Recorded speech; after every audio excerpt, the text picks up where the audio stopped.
What's up, nerds? Welcome back to the channel. We got a big question for you today. Are you bringing too much tackle? The answer is yes, because this is what Jeff brings on a daily basis, and this is literally 50 pounds. So one of us for sure.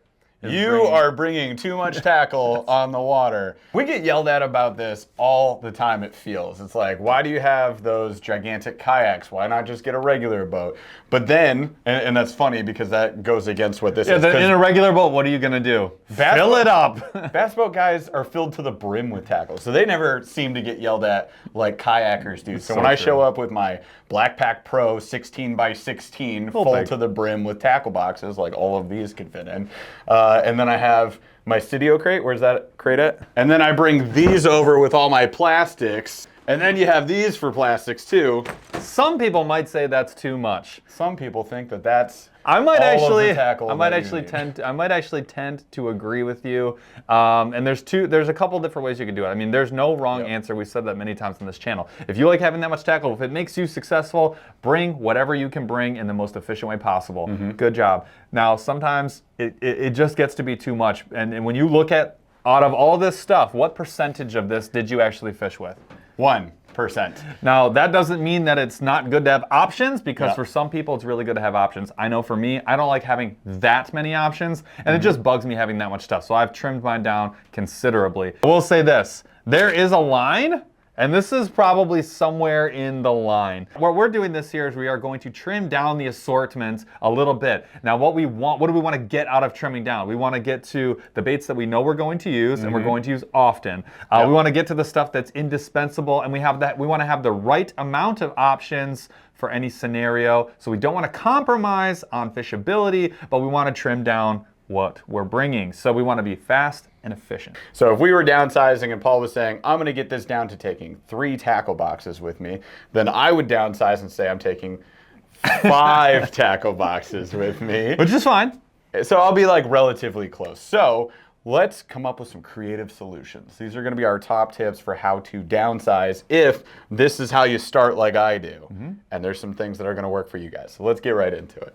So first things first, I would look at it this way. What kind of tackle am I using just about every single time I go out? What's going to span multiple seasons? What catches me the most fish? What can't you get rid of? What can't you get rid of? Chatterbaits. Jeff's done. One of those things is going to be chatterbaits and jigs. So I would consider having a specific tackle solution for that. So here's the alternative solution, right? Number one, you could have a specific box for your jigs. You're going to bring this with you every single time. Let's say you have a lineup of 5 boxes like I'm talking about potentially having, then this is one of your 5. You're cutting out anything else. The alternative option, which is actually typically how I fish, is you're going to want to have 1 to 2 day boxes. And those day boxes will contain whatever jigs you actually want to fish that day. So what I could do is I save this in my main tackle storage location here at home. And then I can take out of this for my day box whichever sets of chatterbaits and football jigs and finesse jigs I want. So I can take this blank canvas Busby Colony 28. I like using these because you can get like these big square openings or these long openings here. So you can customize it to fit the baits that you want it to hold. Now the benefit of having a day box or 2 is you can condense all of your tackle boxes to essentially 1 or 2 of these. This goes for everything. This goes for crankbaits, this goes for plastics. Yeah, this goes for crankbaits, this goes for plastics, this goes for spinner baits. This is how you trim down. You say, what do I absolutely need? What 2 or 3 options do I absolutely need to cover a lot of water? Not every single situation under the sun. Another option to store jigs is to mix them in with some of your terminal tackles. You can see Jeff here has some hooks, some bigger swim jigs, some awkwardly sized things, and they're all in these individual bags. This is the Busby Fast Flats. This is the large size. This is a really great way to trim your jigs down. So you can put them in their individual Mylar bags, or you can just leave them open. I wouldn't, but you do you. And then you can stuff 5 to 10 of them in here and rotate them as needed. One thing that we're not going to sacrifice this year is going to be having a terminal box. Now, I prefer the 3700 size from Plano, just because then you can condense to 1 terminal box if you want to. So you can get creative. You can see I have 2 here, but we can condense this to 1. But so, 2 of these is 1 box, and if 1 box was all the terminal Yeah. I needed to do 7,000 different things, that is totally worth the weight and the space for me. Yeah. I have no problem having 1 to 2 terminal boxes. It is the best, That's most how it efficient. compares. For me, it's the best, most efficient for a kayak storage for terminal that I have run across yet. Okay, so our next hot tip is that you got to take some boxes and combo them up. Now, this is easier to do in the Busby's. We'll show you why it's so much, in our opinion, is a lot easier. Without question, it's not even an opinion. This is reality. I think man. so. These are the facts. I think so. If you look at a Plano Edge, or I have here Cast King's new Plano Edge, you got all these dividers here, which is great, so you can combine that however you want. The problem is you get the rigid divider lines here. So this is as wide as each section can be. That limits your customization that you Frogs, can spinner baits, buzz baits are notoriously difficult to get inside these boxes if that's how you want to keep them. They're not possible. And then the longer prop baits, because they're so wide, you really have to get them like jammed into those spots. So those are some of the trouble baits for that type of box. That causes a problem if I want to combine a bunch of different boxes. So what if, for example, you wanted to combine your frogs, all of your favorite hard body topwater baits, and your buzz baits? So that was like these 3 boxes for Jeff 3 initially, boxes. which was just like every topwater, every like buzz bait, every blah, blah, blah. All right, so how did we get 3 boxes into 1? So what we did, this is one of my newest, like just messing around with these, which is what I ended up doing every time in the winter because I'm just bored. Just start messing around, and I was like, wait, there's no rule that says I can't have some open and some with trays. And so what I have here is half the box roughly is open entirely, no trays at all. And I've got frogs here. There's 10 frogs, and there's about 7 buzz baits. There's still room for more if you want more, but super open. And then those larger items like that are awkward can fit in here really easily. And then on this side we have the longer trays, which are best for jerk baits. They're best for longer walking baits, and certainly getting a bunch of prop baits in. So we have top water on this side, hard baits, and then you just got everything else open on this side. That to me really showcases like why these are so flexible and just why we've been using them for as long as we have. So that condenses 3 boxes into 1. There we go. So right now, going out on the water, we have this. So we're gonna say the 2 edge terminals count as 1 box. Because they're flat. So right now, if I'm trying to get down to 5, here's 2 boxes. So then we get to... So now you got crankbaits, glide baits, and big swims. Last year, actually maybe the last 2 years, I've been rocking this Plano Edge Flex. Now the Flex was basically trying to do what Busby was doing, and they got pretty darn close because they have all these little dividers in here that you can move around. It's not completely as customizable, in our opinion, as the Busby is. And again, I should call it out. We try to call it out in all the videos now. We don't work for any of these companies. We used to be with Busby. We are not anymore. So we don't get any money from them when if you buy something. I don't get any money from them. I have a close relationship with them because we've known them, but there's no financial transactions happening. We still use it because we like it and we believe in it, which is what we told you guys we were going to do. If we like something, we're going to continue to use it. Busby's not going away for us. But if you buy something, that's great. If not, that's great. Ipso facto. I was carrying all my cranks in this Edge Flex. It was fine. It wasn't ideal in my opinion. So I'm going to get rid of that. Crankbaits are tough, right? Because you want them to be separated so the treble hooks don't get all intertangled, kind of like if you were Rusty in Christmas Vacation and you're trying to detangle. There's a little knot in there. So you get that problem that you're dealing with. So essentially, again, we need to conserve as much space as possible. Now these deep boxes from Busby, I'm gonna say count as like 1.5 boxes. They're 1.5. So this would gonna work against us. You can carry, so in a deep box, the one drawback to the deep boxes, because I've been using a deep box for crankbaits for a long time, because I always wanted to have all of them with me, because it's really, I found it hard to trim down. Like this many? But Is that enough cranks? You can fit a ton in there. Yep. The downside is that you have to dig all the way, because there's 2 layers of baits eventually, and like getting to the 1 square bill you need becomes like a challenge. Yeah. Oh, they actually weren't. There we go. Both for your personal safety and you end up doing this. And just tactically. So, again, I'm gonna go to a home-based storage solution. There's always gonna be like a home-based box for certain types of baits for me. That lives in your home. Yes, stays at home base. Yeah. And then when I want to go out on the water, you take your day box. That's what I'm doing now. So you're going to condense this to a day box. Now an option is you could make a deep day box instead of having just your standard size day box.